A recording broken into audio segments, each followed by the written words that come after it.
Well, good morning. Go ahead and find your seats. And we got to do it one more time. He is risen. Oh, man, I hope you're having a great day. What an honor it is to be with you and to celebrate the resurrection of Jesus. Today, I just want you to know that no matter what is occurring in your world, in your life, in your story, that you're loved by God and that you are loved by us. And I just want to start by simply saying welcome to anyone who this is the first time you've ever been with us as a community at the Square. It's just a privilege and honor to have you. I recognize that on Easter, we have so many people with us. We have family and friends from who live here and who live in other places. We have people who have been part of our church for a long time, and we have people who haven't been to church in a long time. And there are those here who are questioning what they believe or how to believe, those who are uncertain if they should believe at all. And I just want you to know that wherever you're at in the story, you matter to us and you have a place here. And if there's anything we can do to love you or serve you, we would consider it an honor to do so.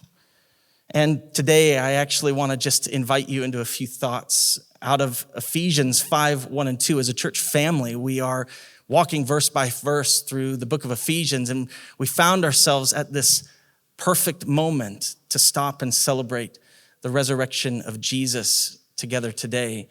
But I also want to just say this, that we hold so deeply to the conviction of the resurrection of Jesus. The resurrection is the anchor of our faith.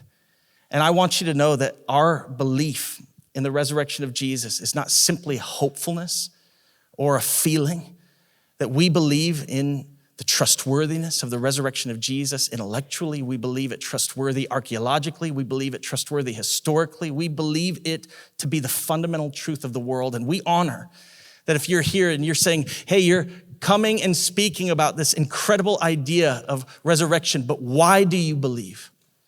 I just want to honor you and tell you that we would love to walk with you and share those truths and share those convictions that we carry, because we believe that the resurrection of Jesus stands as the arc of human history. And today, I simply want to speak what I believe the significance and the invitation of the resurrection is for us. And this is what Ephesians 5:1-2 says.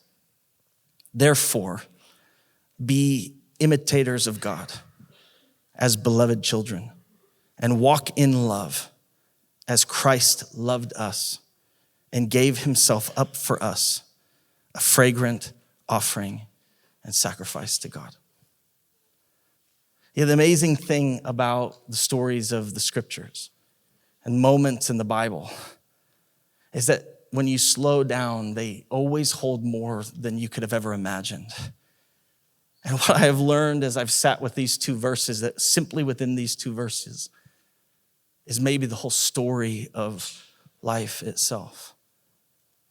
It is bound within these phrases and words is the hope of why we believe, the hope of what we believe, and the hope of what we believe God has come to do in and through us.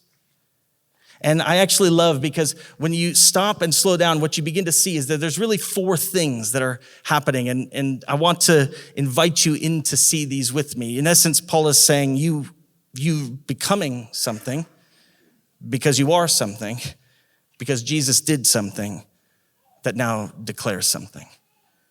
It's these four pieces that tell the story of resurrection and Easter.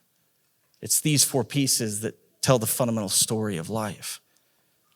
That there is something you're becoming, but that something you're becoming is a picture of something that you already are. And that thing that you are is a result of something Jesus has done. And that thing that Jesus has done has begun to declare something to the world. The very reason we stop and we celebrate today. And it's here we see this very first line where Paul writes in Ephesians 5:1, therefore, be imitators of God. Be imitators of God. Now, what's interesting about this passage is I actually think it leads us, and not because the words are necessarily wrong, but we have this way with our own language where we have this almost self-interpretation that we do in the midst of it. At least I do that. I don't know if you do. But it's often when I read passages, the first thing that I need to stop and pay attention to is the internal voice within myself to hear what is actually being said. Because when I read this passage, this is what I hear in that first line. My first gut reaction is this invitation to be something that I seem to keep failing at being. I read Ephesians 5:1, this very first line, to hear this call of this radical witness of life, to be an imitator of God. And the first thought I have is how much I fall short. And this desire, even where it comes from a place of good desire, but this desire to somehow in my own life and in my own strength to figure out how could somebody live like this, to live so rightly, to live so truly, that this vision of life like that Paul puts in front of us, that God himself is speaking to us, that you are invited to be an imitator of God. It immediately moves me to this place of trying to figure out how. And isn't this interesting how for so many of us, the subtle invitations of the way we walk out life tell us all of the places that we have trouble believing Jesus. I honestly believe that most people in this room, whether you are a Christian or you are someone who is searching out the faith, we have this shared belief that there's something we have to prove and earn. And if we don't figure out how to prove it and we don't figure out how to earn it, then we'll never have it. And I think there's this broken reality inside of us that strives and strives, or gets angry at striving and then just begins to walk the other direction. Oh, to be an imitator of God. And the subtle voice of our own hearts and lives that do not know how to find this very thing we've been invited to be. But when you actually look at what Paul's writing, the words almost become an unfortunate invitation of our own language, because the invitation is not to be something. In fact, the exact word that gets translated as therefore be, it's one word in the Greek. It literally means to become something. The invitation is to become an imitator of God. And can I just tell you that I believe that you were made for this very truth? That God's desire for your life is that somehow in and through him and in and through all that he's doing, he would meet you right where you are and he would begin to teach you day by day, step by step, moment by moment, how to become like him. And I know this seems small, but this is the inherent hope of the gospel. There is a profound difference between the invitation to be something you don't know how to be and to become something that Jesus has already done for you. And see, this is the power of the invitation of Jesus. He does not lay demands that we do not know how to fulfill or cannot fulfill. He, our forerunner, fulfills them first, and then like a father, walks in the journey of becoming what we had no power and authority once to be. And it's this picture that begins to set the stage. You are invited to become an imitator of God because of something that you are. See, this is what Paul says. Therefore, be imitators of God as beloved children. As beloved children. There's this phrase that we have as a church, and it's kind of this statement that gets used in our emails or gets put on logos or gets said from time to time or many times. And it's this very simple phrase that in many ways captures the heart and the identity of our church, which is, know you're loved. And the truth is, this phrase, where it all started, was with my staff mocking me, as all good things should begin, right? That I have this way of saying things over and over again in ways I don't fully see or understand. I have all of these random colloquialisms, or I make up words while I'm preaching. And my staff, I think, has a running list of all the different verses I've said are my favorite verse in the Bible, which is about 40 or 50. And so I didn't realize this, but apparently in the first years of our church, whenever I would meet with people or I would sit with people or I'd say it on Sundays, I would have this way of just saying, know you're loved. And then there was this moment, we were in the office in the parsonage by the church. And I remember I walked in and our staff was just like kind of joking about this. And it was this realization of how bled into our culture, this thing I didn't realize I said over and over again because I'm annoying in some ways like that suddenly, but it was so fascinating that suddenly this moment of fun and teasing was this realization that, oh, this really is embedded in everything we do. And then suddenly it was like this sense of joking kind of ceased in everyone. And it was this, oh, this captures something real. This is actually the substance of who we are. That if we could say one thing above anything, it would be this simple truth, that you are loved. And in this last season, I've stopped and I've realized how deep this story actually goes in my life.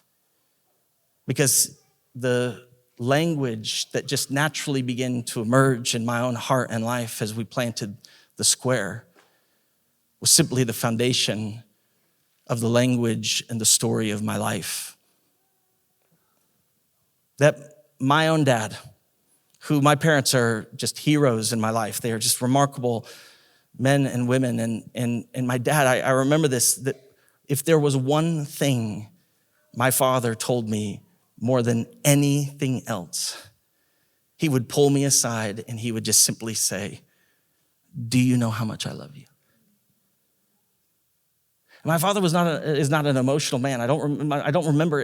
I would have a hard time remembering seeing my dad cry very often, but my dad was highly involved in my life. He coached every baseball team I was ever on. He was a very devoted father. Like, I am so fortunate. I consider myself one of the lucky ones to have parents like I've had and to have this anchor. And my parents are imperfect, as all parents are imperfect, but there was one thing above all things that they got right, which is the one thing above all things anyone here who has children must get right, which is that they built a foundation of, I knew simply this, I was loved.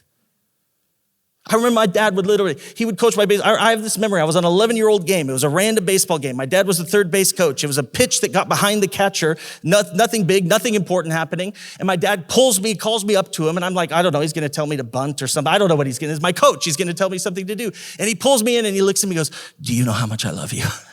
And I'm like, Dad, this is not the time. What are you doing? Literally, it was just like, and I would always do the same. Be like, yeah, Dad, I know. You tell me all the time. It was got to this place of annoyance. I roll my eyes. And he would always say the same thing. You don't. You don't. But one day you will. And I knew that he was speaking of the day I would understand the heart of a father by becoming a father. And I learned he was right. I didn't know. In this picture, though, of what happened in my own life, as I've grown, I've begun to realize is ultimately the fundamental story of who God is and what it has created. My dad created a space in my life that I have never experienced in any other relationship. And part of it is I believe, the true identity that fathers are meant to carry.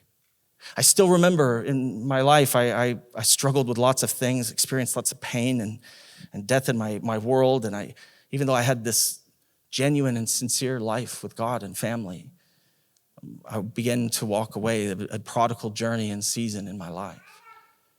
And I remember this moment. It's hard to explain all of the circumstances, but I was walking away and living in secrets in all these worlds. I had this moment in my junior year in high school where I was at one of my friends' house, and it was here that their father actually began to abuse them and threw them down the stairs and threw them against a wall. And I still have this visual in my mind of my friend literally just going, "Phil, just leave. And I didn't know what to do. I was overwhelmed by this situation that just suddenly got out of control. And I remember I get in my car and I just drive to my house, and my dad was supposed to be at work, but for whatever reason, he gotten home early, and I was there, and my dad was standing on the porch of our house in Idaho Falls, Idaho, this tiny little town that I grew up in. And I remember just like my body was so visibly shaken, my emotions. I just experienced this moment. I didn't know what to do, and my dad looked at me and he goes, "Phil, what's wrong?" And it was like I knew the only way that I could actually explain to him what was wrong was telling lots of stories and moments and situations that I was not in the moment and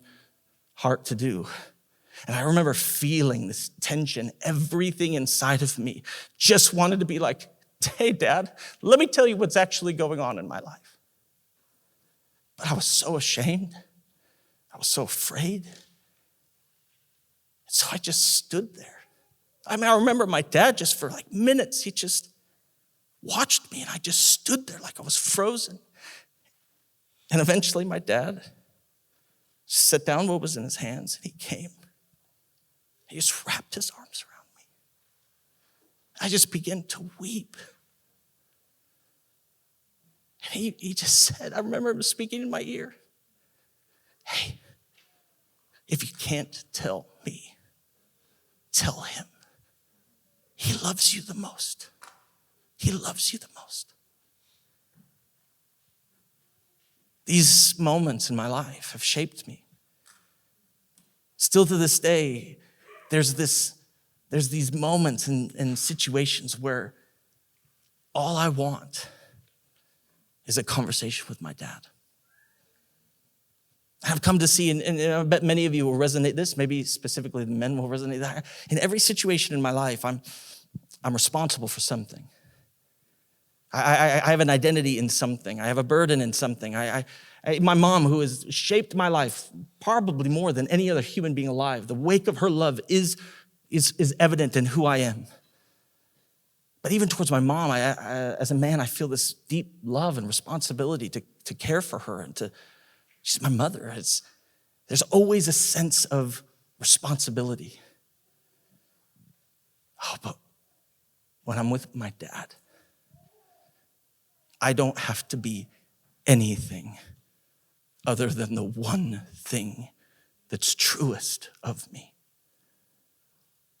I am a beloved son. I'm not a pastor. I'm not a leader. I'm not thinking of all of the cascading implications.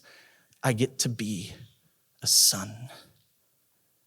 And even recently, in difficult decisions, things that are hard, things that I'm wrestling through, I just called my dad months ago and I was like, "Hey, Dad," and he's like, "Hey, what's up, bud?" And I was like, "Oh, I don't know." That's like his statement of like, he knows, he goes, "Oh, okay. Do you want to talk about anything?" "No, Dad, I don't." "Okay. Yeah, I love you." "Yeah, Dad." I know that. You carrying a lot? "Yeah, it feels like I'm carrying a lot." "Do you need anything?" "No, I just needed to be a son for a minute." And I've come into this place in my life where I've realized this is what fathers do, or what fathers were created to do. And I honor that I long to live up to the legacy of my father. You might be here and a father yourself, or the storyline with your father, I'm not sure. And I honor where the challenges are present in that. But it's this truth, that in the presence of my father, no matter what's happening, no matter how I'm doing, no matter whether I'm winning or failing, no matter whether I'm succeeding or losing, no matter whether I am living as I should or as I shouldn't, there is a space of love that is the truest picture of the reality of God himself. I want you to know this, and you might believe what I'm about to say intellectually, or maybe you'll wrestle with it, but we often, no matter our intellectual beliefs, struggle to come to this conclusion that you are irrevocably, wildly, and foolishly loved by God, no matter the state or condition of your life or your decisions. We have a God who loves his enemies, who loves those who reject him, who loves those who condemn him, who loves those who don't know what to do with him. Friends, there is one truth in the world. I may not know you. There are many in this room. I have never had the chance to meet you. I don't know your name, and I don't pretend to have an intimacy with you. You don't, but I do know this. I know the greatest truth of your life. Because the single greatest truth of your life is that you are loved by God. And see, it's that love that creates the space to become what you could never become on your own. It is not until you actually know how loved you are that you'll begin to live into the identity and the expression of who God has made you to be. All becoming starts with being. And this, more than anything else, is the hope of Easter. You are a beloved son or daughter. And it is because of this that you now have the invitation to become an imitator of God in the world, to become like him, through him, for him, and by him. See, this is what we often misunderstand. Let me tell you the truth of what I believe. If the issue of life was around being loved, there would be no issue in life.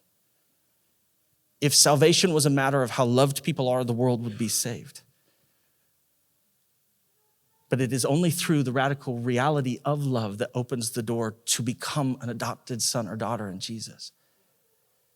Because it's in the wake of this love, when we finally yield, when we finally come to him and allow him to lead in our lives through salvation like he's always longed for. This is the place we not only become beloved, we become children through the cross and the resurrection of Jesus. See, the world would say being loved is enough. I would argue being loved is everything, but being loved opens the door to what actually allows the transformation of Jesus into our life. It is the fact that we are loved that we can become like him. But you can be loved and stay not like him. You can run for your entire life in another direction and still be loved by him. But to become like him is to become part of him, and to become part of him is to yield your life and to receive him. I'm done believing that the message of Christianity is somehow unfairly exclusive. I'm done trying to cater to our secular ideals that say, well, if God was really loving, he would what? He would what? He would die for you? I agree. He would not invite you to be part of him, to bring transformation into you. See, the challenge of the gospel is that it is the most radically inclusive, exclusive message in existence. And the secular ideology of our world wants to drop all of the exclusiveness, and the radical Pharisaical, legalistic part of the church wants to drop all of the inclusiveness. And I'm just here to tell you, do not live your life simply believing in the messages of the fringe. Do not believe your life with the voice of the Pharisee to one side and the voice of secular society to the other. It is Jesus alone who stands apart in the middle with the truest message of hope. Is that you are loved wildly. And this love is an invitation to what you can become. But it's this becoming an imitator of God because you are a beloved child of God is a result because Jesus did something. And it's this picture that Paul gives that he says, and walk in love as Christ loved us and gave himself up for us, a fragrant offering and sacrifice to God. Worship team can come back up. What I love about this picture is that it's actually telling us something subtle that 2,000 years later from Paul writing the book of Ephesians, we would have trouble recognizing. For those who have been part of our church over this last season, you know several weeks ago when we talked about that, actually what Paul is doing here in Ephesians 4, and he's continuing even to this moment, he's using a picture that was incredibly familiar with the people of the Roman world. He's using a picture of the triumph. And the Roman triumph, as I shared several weeks ago with you, is this moment that's sacred in the history of Rome. It's only happened a handful of times. It was reserved for emperors, that we see the lore around Caesar Augustus walking into his victory, becoming the new king of the world, becoming the emperor of the world. And it's here this Roman triumph was the moment where he went from a general to a king. He went from a human to a demigod. He went from something of this world to something beyond it. And it's this imagery that Paul begins to tell our story through. Who are we and how do we live? We are the triumph of Jesus, and we live through the triumph of Jesus. And right, this parade of triumph, the Caesar comes riding through the streets of Rome, throwing gifts to the people. He has slaves of all of the nations he's conquered behind him. He has the war spoils of all of the places he's been in this incredible display. He ultimately has his generals around him. It's this incredible picture, the new emperor riding in the chariot, face painted like the sun, on display, declaring the triumph of Rome. And the triumph would always end in one specific destination. It would always go to the temple of Jupiter. With the very last moments of the triumph, the processional, was that the emperor would come and he would walk up these great stairs at the ancient temple of Jupiter in Rome, and he would sit on his throne. And then slaves would come and they would bring these 2 white bulls, and they would sacrifice. One as a sacrifice of offering, and one as a sacrifice of appeasing. And it was here in these moments where these 2 sacrifices would take place that the king, sitting on his throne, would stand. And he would just simply declare triumph. And it was as he did this, there would be priests in the temple of Jupiter, and they would have these sticks, these luminaires, and they would have lights on them and incense on them. And there was this actually sacred fragrance they only held for this occasion. There's commentators and writers who talk about this fragrance of the triumph. And suddenly the entire atmosphere would begin to be filled with this smell, this fragrance. And hundreds of priests would actually light from torch to torch each other. And suddenly they'd begin to move out in this crowd of thousands and thousands and thousands. And suddenly the entire area and empire would, in this metaphorical way, in this space, would begin to be filled with this aroma. So Paul, when he's writing you about this moment, of this invitation to become an imitator of God. What an invitation, but it's an invitation of becoming because of something that you are, and this beloved son and daughter. And it's here that you're meant to see what makes Jesus, Jesus. Because what Paul tells us is not that Jesus' triumph was the one where he climbs his throne and sacrifices are made to appease him. He is the king who descends his throne and becomes the sacrifice and the offering himself. It's hard, I think, to put language around like this picture. But this is the gospel. And this is at the heart of why we celebrate Easter. Because the kings of this world, and us, if we could, we long to ascend our thrones. But there's one king who descended it. And not only descended it, he descended it and he became the offering and the sacrifice for us. I mean, close your eyes. Paul's meant to have this moment where you're imagining the triumph of Jesus. The parade has gone by. The new king has ridden and he's thrown gifts of meaning and purpose and identity, and you've received one. And now you're watching all the victory and all the celebration taking place. And suddenly Jesus, the king, ascends to his throne. And you're just waiting like, where are the people who are going to come? And then suddenly something different starts to happen. Jesus doesn't stand while slaves around him come and do this work. Step by step, Jesus comes down onto the altar himself.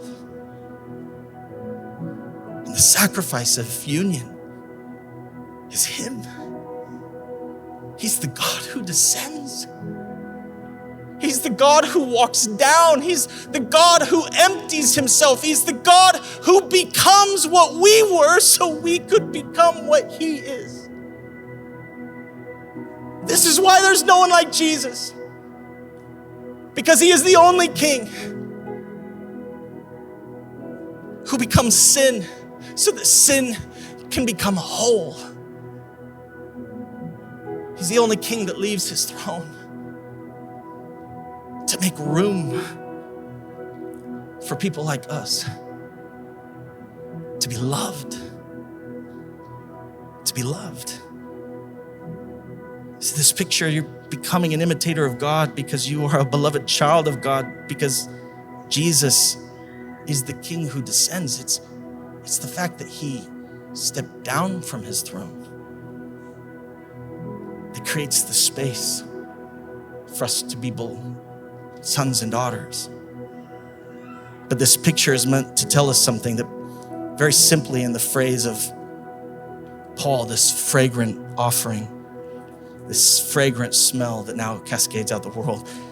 And it's Jesus descends because what it declares, what the fragrance declared, was triumph. So Caesar Augustus would sit on his throne, and the sacrifice was made, and the incense was burned, and the smell, hundreds and hundreds of priests. I mean, literally, just the smell would spread for miles around the square room. That as Caesar declared triumph, a chant would begin in the crowd of people. For hours, we have historians who talk to us, for hours, they would just begin to cry, triumph, triumph, triumph, triumph, as the aroma spread throughout the entire city. And this is the gospel of Jesus. That because he's the king who descends, he's the king who comes down from his throne. He's the king who becomes the sacrifice. Now, as the fragrant aroma moves, it's you and I that begin to, everywhere we go and in everything we do and in every moment we're a part of, by walking in love, begin to declare the triumph of Jesus. And it's like this cyclical way Paul's wrapping around from the beginning of going, you want to know what it looks like to be an imitator of God? It's becoming the kind of person who makes room of belovedness for people in process. For people who don't know who they are and don't know how to be, and they don't know how to tell you everything, because if they did, the shame and the pain and the stories of their life would spill out in ways they're not ready for. But they need to know a fundamental question: are they loved? And somehow you, this little you, gets to be an imitator of the one who loved you, that gets to create this space for someone else to be beloved. And you get to be like Jesus, the one who descends down to come underneath someone else. And by coming underneath somebody else, you get to suddenly, with every part of your life, just get to declare the song of the ages, triumph. There is a God who saves, there's a God who heals, there's a God who loves, and there's a God who delivers. And it's put on display through the very ones he's loved and healed and delivered. Because this story is the declaration of the transformation of the world, because what Paul will tell us is this is the triumph of Jesus. That those who were once dead in their trespasses and sins have been made alive with Jesus. The triumph is resurrection. The triumph is dead things come back to life. The triumph is the dead parts of me don't stay dead. The dead parts of you. The triumph is the restoration of who you were truly meant to be. And as Paul, speaking on this very same idea in Philippians 2, says this: in your relationships with one another, have the same mindset as Jesus, who being in the very nature God, did not consider equality with God something to be used to his own advantage. Rather, he made himself nothing by taking on the nature of a servant, being made in human likeness, being found in the appearance of a man. He humbled himself and became obedient to death, even death on a cross. Therefore, God exalted him to the highest place and gave him the name that is above every name, that at the name of Jesus, every knee should bow in heaven and on earth and under the earth, and every tongue acknowledge that Jesus Christ is Lord, to the glory of the Father. See, the King who descends for us is the King who now through resurrection life, his name is above every name. His authority is above every authority, because the power of Jesus is not that he once was ascended. It's that he chose to descend. And by the power of resurrection, the Father replaced Jesus back into who he was, into the position he rightly had. That now at the name of Jesus, every knee should bow and every tongue confess. And it's this story that now invites us into the fullness of our lives. You are alive to be the triumph of God. You are alive to declare the triumph of God. You are alive to experience the triumph of God, which is this: he has died that you might live, that you might live. And not in an understanding intellectually, not in an understanding theologically. Can I tell you, he wants you to live. He wants you to be alive. He wants your marriage alive. He wants your relationships alive. He wants your story alive. The name above every name has authority over everything in our lives. The question is whether we see it. The hum and the beat of the song, triumph, triumph, triumph. The aroma of Christ as servants and slaves in the name of Jesus go from town to town, getting underneath people. Why? Because they're loved. The single greatest mark of your life could be this: that you would create a space in others' lives so true that they would get in your presence and just go, I don't have to be anything than what I am most truly, which is loved. Because this is how he loved us. And he loved us first so that we could love like him, his imitators of the God of triumph. So it is my prayer this Easter that as you celebrate the resurrection of Jesus, as you consider the resurrection of Jesus, you would see the invitation of putting the resurrection on display everywhere you go. And you put, isn't it fascinating, the resurrection on display one way, through crosses. It's the mystery of the world that the resurrection of heaven is most perfectly seen by those who are willing to lay down their lives for someone else. The one who lived died that we might live, and now we live not for ourselves, but for him who died and rose again on our behalf. Let God write the story of the triumph in your life. Don't celebrate a holiday. Don't celebrate a custom. Find the resurrected King. Would you stand with me I'm going to pray, and we're just going to close in a place of worship and response. I'll come afterwards and pray with you and send us on our way. Jesus, we love you and we honor you. We ask that you would meet us here and minister to us. We come and just say thank you, that you really love us. No matter where you're at, you really love us. God, would we allow your love to anchor our lives, to become who you've called us to become. And we say thank you that Jesus went on our behalf into death, and he went on our behalf into new life. And now we get to live from the resurrection life of Jesus. In your name. Come on, let's worship.